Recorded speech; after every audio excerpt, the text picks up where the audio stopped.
నేను సూటికి వేదిక మీద నుంచి బండి సంజయ్ గారికి కిషన్ రెడ్డి గారికి నేను సవాల్ విసురుతున్నా.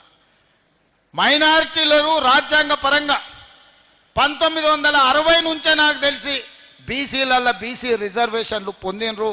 ఇవాళ దూదేకులు కానీ తురక చాకలి కానీ తురక మంగలి కానీ ఇట్లా 29 కులాలు బీసీలు ఇవాళ మైనారిటీలు బీసీల రిజర్వేషన్లు పొందుతారు.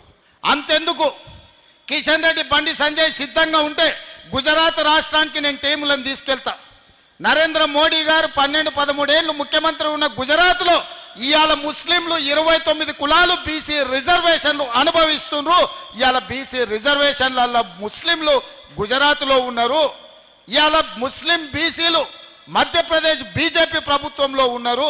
మహారాష్ట్ర బీజేపీ ప్రభుత్వంలో ఇవాళ ముస్లిం బీసీ రిజర్వేషన్లు అనుభవిస్తున్నారు. బీహార్లో మీ పొత్తుల ప్రభుత్వంలో ముస్లిం బీసీలు రిజర్వేషన్లు ఇవాళ పొందుతున్నారు.